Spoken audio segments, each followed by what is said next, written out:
नमस्कार दोस्तों, scary story in Hindi में आप सबका स्वागत है। आज की कहानी की तरफ बढ़ने से पहले आप सब चैनल को सब्सक्राइब कर लीजिए और अगर कहानी अच्छी लगती है तो प्लीज़ लाइक एंड कमेंट करना मत भूलिएगा।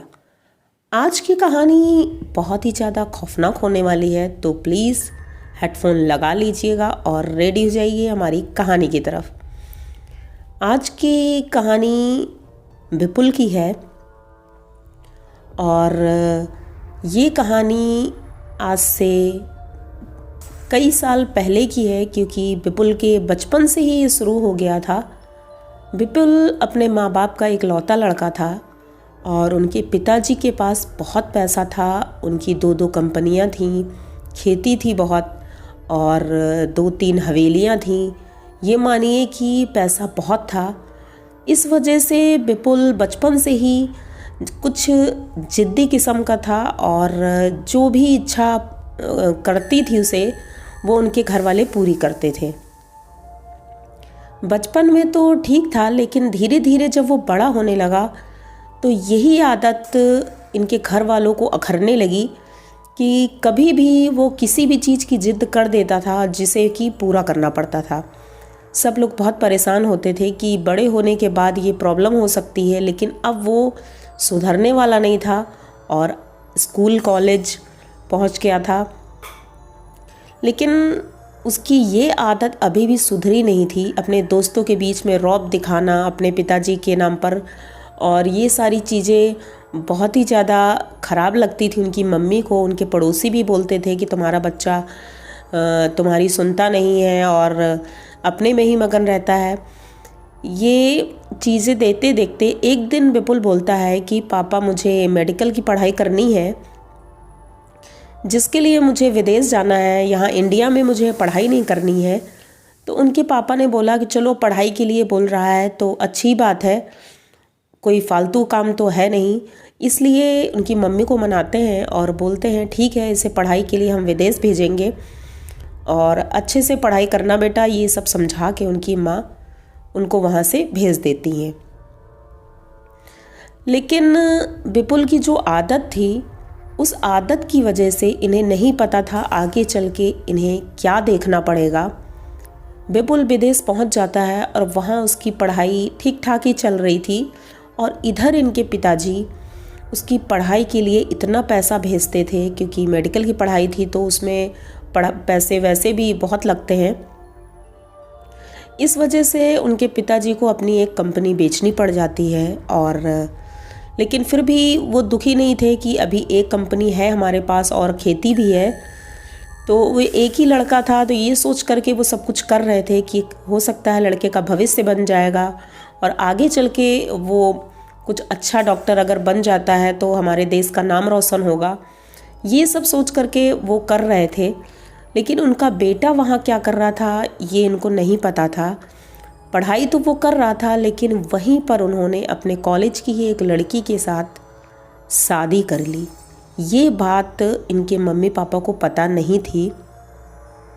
शादी के 6 महीने बाद अब जो उनकी वाइफ थी विपुल की, उसका नाम क्रिस्टीना था, वो बहुत उत्सुक थी कि मैं एक बार अपने सास ससुर से मिलूं, इंडिया जाऊं। वो विपुल से बिल्कुल अपोजिट थी। जिस तरह से विपुल अपने घर जाने के नाम से डरता था, लेकिन क्रिस्टीना का मन होता था वो इंडिया जाए और सबसे मिले। जब वो बहुत जिद करती है तो विपुल बोलता है कि अभी तो मैंने मम्मी पापा को बताया भी नहीं है, तो एक बार मैं उनसे बात कर लेता हूँ, उसके बाद ही मैं कुछ डिसाइड करूँगा। ये सोच करके वो अपने पापा को फ़ोन करता है और पापा से बोलता है कि पापा, मुझे आपको एक गुड न्यूज़ देनी है और गुड न्यूज़ ये है कि मैंने शादी कर ली है यहाँ पर और बहुत जल्द ही हम वहाँ आने वाले हैं। अब ये सुन कर के उनके पिताजी को समझ नहीं आता है कि वो खुश हों या दुखी हों, कि एक ही बेटा था। उनकी तमन्ना थी कि वो अपने हाथों से अपने बेटे को सेहरा पहनाएं और शादी करें और इतने रिश्तेदार हैं, सबको बुलाएं, सब कुछ करें। बहुत तमन्नाएं थीं, लेकिन सब रखी की रखी रह जाती हैं। इस वजह से वो बहुत दुखी थे। उन्होंने अपनी वाइफ को भी बताया और वो भी बहुत दुखी हुई। लेकिन अब कुछ कर भी नहीं सकते, क्योंकि बेटा बचपन से ही जिस तरह से था तो उन्हें उम्मीद थी कि आगे चल के हो सकता है ऐसा हो। लेकिन अब वो इंडिया आने वाला है, यही सोच करके वो खुश हो गए कि चलो अच्छा है, अब इंडिया आएंगे तो हम अच्छे से उनका वेलकम करेंगे। बहू के नाम पर तो उनकी माँ ज़्यादा खुश नहीं थी, लेकिन इधर से जब विपुल ने बताया कि माँ क्रिस्टीना इंडिया घूमना चाहती है तो सबसे पहले हम इंडिया घूमेंगे, उसके बाद ही घर आएंगे, तो उन्होंने बोला ठीक है, अब जब सारी बात तुम्हारी ही हो रही है तो फिर ठीक है, जैसा तुम्हारी मर्जी। वो दोनों इंडिया आते हैं और इंडिया पहले क्रिस्टीना पूरा घूम लेती है, उसके बाद अपनी ससुराल पहुंचती है। जैसे ही ससुराल पहुंचती है तो उनके मम्मी पापा दरवाजे पर आते हैं, उनका स्वागत करते हैं। उनकी माँ पहले तो खुश नहीं थी, ना तो उनके पिताजी खुश थे, लेकिन क्रिस्टीना का नेचर इतना अच्छा था कि एक ही दिन में उसने सबका मन मोह लिया। और कहते हैं कि प्यार की कोई भाषा नहीं होती है, तो वही हाल था कि क्रिस्टीना को हिंदी नहीं आती थी, लेकिन फिर भी उसने अपने सास ससुर को मना लिया और वो लोग बहुत खुश हुए कि आखिरकार बेटा ना सही तो बहू हमारी बहुत अच्छी है।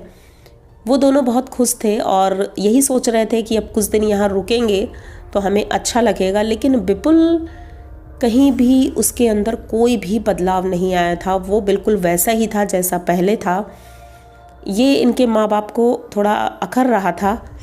एक दिन विपुल बोलता है कि पिताजी, मैं अपनी जितनी भी प्रॉपर्टी है वो क्रिस्टीना को दिखाना चाहता हूँ, तो क्या मैं जा सकता हूँ इसे लेकर के? तो वो बोले ठीक है बेटा, जहाँ जाना है जाओ। तो वो बोले हमारा जो दूसरे गांव में हवेली है, मैं वहाँ कुछ दिन रहना चाहता हूँ, 2-3 दिन, अगर आपकी मर्ज़ी हो तो मैं जाऊँ।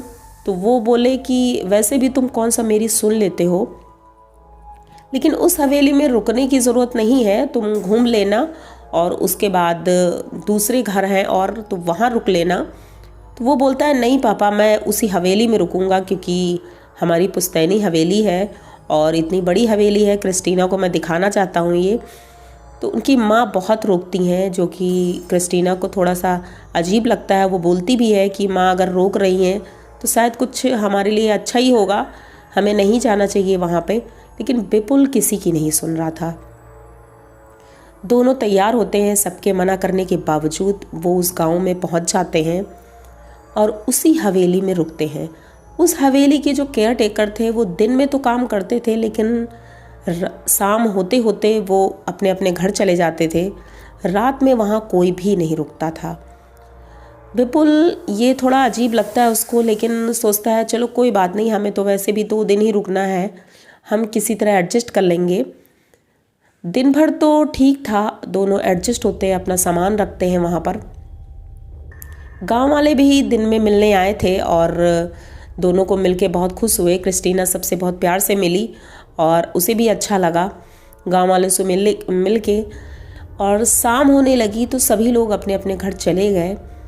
जब ये लोग अपने रूम में लेटे थे तभी क्रिस्टीना कहती है कि इतनी बड़ी हवेली है, इतनी शानदार हवेली है, मम्मी पापा को भी यहीं रहना चाहिए, कितना अच्छा है। विपुल बोलता है कि मैंने तो पहले ही बोला था कि मम्मी पापा यहीं पर रहो आके और हम लोग साथ में रहेंगे, अच्छा है और थोड़ा सा अच्छा फील भी आता है कि हम लोग इतनी बड़ी हवेली में रह रहे हैं। क्रिस्टीना ये सब देख के थोड़ा सा आश्चर्य में आती है कि विपुल कैसी बातें करता है, लेकिन वो अवॉइड करती है और अपने काम में लग जाती है। इधर उधर थोड़ा बहुत साफ़ सफाई कर रही थी। साफ़ सफाई करते करते काफ़ी रात होने लगती है। अब ये लोग खाना वाना तो खा ही चुके थे, बस सोना ही था। थोड़ी देर बाद विपुल बोलता है कि ऐसा है क्रिस्टीना, अभी रात में रेस्ट कर लो, सुबह हम लोग अच्छे से हवेली देख लेंगे। तो वो बोलती है ठीक है, वैसे भी 11 बज चुका है, अब हम लोगों को सोना चाहिए। विपुल डॉक्टर था और वो इन सब बातों पर बिल्कुल बिलीव नहीं करता था कि आत्माएं, भूत और ये सारी चीज़ें होती हैं। तो वो एकदम रिलैक्स था, आराम से सो रहा था। लेकिन क्रिस्टीना कहीं ना कहीं इन सब बातों को मानती थी। एक तो इतनी बड़ी हवेली, ऊपर से इस हवेली में कोई था नहीं इन दोनों के सिवा। ये बहुत ही ज़्यादा डरावना था। क्रिस्टीना चुपचाप लेट जाती है और सोने की कोशिश ही कर रही थी, क्योंकि अनजान जगह पे नींद वैसे भी नहीं आती है, लेकिन दोनों थके हुए थे तो सोने लगते हैं। आधी रात के बाद जैसे ही दोनों की नींद गहरी हो रही थी, तभी अचानक से ऊपर वाली मंजिल से इन्हें कुछ सरकाने की आवाज़ आती है, जैसे कि कोई बेड सरका रहा हो।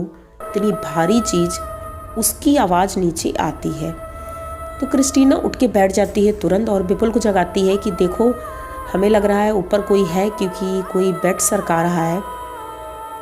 तो विपुल बोलता है ऐसा कुछ भी नहीं है, इस हवेली में सिर्फ हम ही दोनों हैं, तो ऐसा कैसे हो सकता है कोई बेड सरकाएगा और हमें पता नहीं चलेगा। तो वो चुपचाप लेट जाती है। उसके थोड़ी देर बाद उन्हें एकदम से आवाज़ आती है कि कोई चीज़ गिरी है बहुत तेज़ी से। अब विपुल को भी सुनाई दिया था। विपुल उठता है और टॉर्च उठाता है और बोलता है मैं भी देख के आता हूँ। तो क्रिस्टीना बोलती है कि मैं यहाँ अकेले नहीं रहूँगी, मैं भी चलूँगी तुम्हारे साथ, क्योंकि मुझे डर लगता है। तो दोनों साथ में जाते हैं ऊपर वाले फ्लोर पर। जैसे ही ऊपर पहुँचते हैं तो देखते हैं कि सारे रूम में ताले लगे हुए हैं और कोई भी रूम खुला नहीं था। अगर रूम खुला नहीं था तो फिर ये सामान कौन सरका रहा था। जैसे ही एक रूम की तरफ ये बढ़ते हैं, तभी जो बगल में रूम था उसके अंदर से दरवाज़ा खटकाने की आवाज़ आती है बहुत तेज़ी से, जैसे कोई पीट रहा हो अंदर से। तो ये दोनों एकदम से चौंक जाते हैं और बगल वाले दरवाजे की तरफ देखते हैं। तो सोचते हैं अंदर क्या कोई लॉक है, ऐसा मतलब अंदर से कौन पीट रहा होगा। ये बाहर से आवाज़ देते हैं कौन है, 2-3 बार आवाज़ देते हैं, अंदर से कोई आवाज़ नहीं आती है। तभी उन्हें लगता है कि नीचे सीढ़ियों से कोई ऊपर आ रहा है। एकदम क्लियर आवाज़ आ रही थी इन्हें, कोई ऊपर आ रहा है और वो आवाज़ इनके पास तक आकर के एकदम से रुक जाती है। तो विपुल देखता है अगल बगल कोई नहीं दिखता है। उसके बाद सबसे बड़ी बात जब वो ये देखता है, क्रिस्टीना वहाँ से गायब है। अब विपुल की हालत ख़राब हो जाती है। वो चिल्लाना शुरू करता है, क्रिस्टीना को आवाज़ देता है, वो बोलती नहीं है कहीं। वो भागते हुए नीचे कमरे की तरफ जाता है और जब कमरे की तरफ जा ही रहा था तभी उसे नीचे वाले कमरे से बहुत तेज़ी से एक आवाज़ आती है जो कि क्रिस्टीना की थी। वो एकदम दौड़ करके उस दूसरे रूम में जाता है और वहाँ देखता है कि क्रिस्टीना ऊपर पंखे से लटकी हुई है और चिल्ला रही है बहुत तेज़ी से। ये तुरंत जाता है, दौड़ करके उसको ऊपर से उतारता है। उस समय क्रिस्टीना बेहोश हो चुकी थी, उसे कुछ भी होश नहीं था। वो लेकर जाता है, उसे बेड पर लिटाता है, उसे होश में लाने की कोशिश करता है। थोड़ी देर बाद क्रिस्टीना को होश आता है और तब तक वही सुबह का 5 बज चुका था और रोशनी होने लगी थी। तो ये सोचता है कि ये डर गई है, शायद इस वजह से ऐसा हुआ है।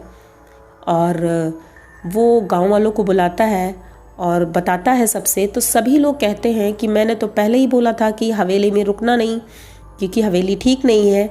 तो वो बोलता है अरे ऐसा कुछ भी नहीं है, आप लोग ऐसी बातें करते हो, वो इतने दिनों से शायद बंद था और इस वजह से ये डर गई है। विपुल भी कुछ बातें अवॉइड कर रहा था, उसे भी डर लग रहा था लेकिन वो जाहिर नहीं कर रहा था। लेकिन क्रिस्टीना अब बहुत ज़्यादा डर चुकी थी, उसका मन बिल्कुल नहीं था कि अब वो रात में यहाँ फिर से रुके। तो विपुल बोलता है ठीक है, हम लोग घर चलते हैं और यहाँ नहीं रुकेंगे। ये दोनों गाड़ी से घर जाने के लिए निकल ही रहे थे, तभी अचानक उन्हें फिर से ऊपर से कुछ गिरने की आवाज़ आती है। अब क्रिस्टीना वहीं बैठी रहती है और विपुल ऊपर जाके एक बार फिर से चेक करता है, सोचता है चेक कर लेते हैं और दरवाज़ा बंद करके तभी चलेंगे। जब ऊपर चेक करने जाता है और चेक करके नीचे आता है तो देखता है क्रिस्टीना अपने बाल खोले हुए बैठी है वहीं पर और अजीब सी भारी आवाज़ में बोलती है कि तुम दोनों यहाँ से नहीं जा सकते। ये सुन करके विपुल को थोड़ा अजीब लगता है, क्योंकि वो आदमी की आवाज़ थी।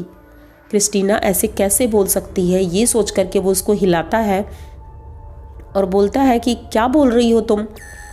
तो वो कुछ नहीं बोलती है। जैसे ही ये इसके बाल उठाता है, फेस ऊपर करता है, तो देखता है उसकी आंखें एकदम सफ़ेद पड़ गई थी और होंठ एकदम काले थे। ये देख करके वो एकदम से डर जाता है और डर के घर से बाहर भागता है। तो बाहर जो गांव के लोग थे उनको बुलाता है। वो लोग अंदर आते हैं और देखते हैं और देखते ही कह देते हैं कि इसके ऊपर किसी जिन्न का साया है जो कि अब इसे आसानी से छोड़ेगा नहीं। ये देख सुन करके तो विपुल बहुत परेशान हो जाता है और सोचता है कि माँ को पता चलेगा तो वो तो बहुत गुस्सा करेंगी क्योंकि उन्होंने मना किया था। अब ये क्रिस्टीना को उठाता है और गाड़ी में बिठालता है और ले जाने की कोशिश करता है, लेकिन गाड़ी स्टार्ट नहीं हो रही थी।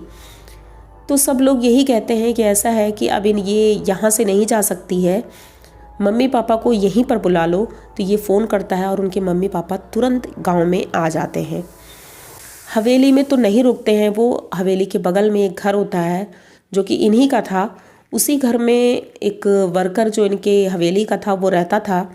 वहीं पर ये लोग रुकते हैं और वहीं झाड़ फूँक करवाते हैं, पूजा करवाते हैं।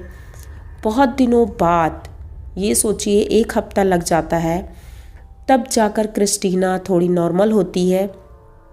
और वो जो पुजारी थे उन्होंने बताया इस हवेली में एक नहीं कई आत्माओं का डेरा है, क्योंकि ये हमेशा बंद रहती है रात में और यहाँ दिया नहीं जलता है, जिस वजह से उन्होंने अपना डेरा जमा लिया है। और ये इतनी आसानी से यहाँ से जा भी नहीं सकते हैं क्योंकि कोई इन्हें भगा भी नहीं पाएगा। तो ऐसा है, आप लोग यहाँ ना जाएं तो वो बेहतर होगा आपके लिए। अब विपुल बोलता है कि ऐसा कुछ भी नहीं है पंडित जी, आप जो भी बता रहे हो, इसे शायद कोई बीमारी हुई है और वो डॉक्टर ठीक कर लेंगे, मैं भी एक डॉक्टर हूँ। तो पुजारी हंसते हैं और बोलते हैं कि बेटा, डॉक्टर अपनी जगह और ये सारी चीज़ें अपनी जगह हैं, तुम मानो ना मानो, लेकिन तुम कुछ भी कर लो, ये डॉक्टरी इलाज से नहीं ठीक होने वाली है। हाँ, पुजारी जी उसे ठीक कर देते हैं और जैसे ही वो एकदम ठीक होती है तब विपुल को विश्वास होता है कि ये सारी चीज़ें भी इस दुनिया में हैं और रहती भी हैं। डॉक्टर्स भी नहीं कुछ कर सकते हैं, इतने रिसर्च के बाद भी ये सारी चीज़ें क्लियर नहीं हो पाई हैं। तो विपुल के साथ जो बीता वो किसी के साथ नहीं होना चाहिए। हाँ, क्रिस्टीना अब ठीक है और उनके मम्मी पापा भी ठीक हैं, दोनों अपने घर चले जाते हैं। तो ये कहानी अगर यहाँ तक आपको अच्छी लगी है तो प्लीज़ हमारे साथ बने रहिए। इसी तरह नई और अनोखी कहानियाँ लेकर मैं आपके लिए आती रहूँगी। मिलते हैं अगली कहानी में। Thank you.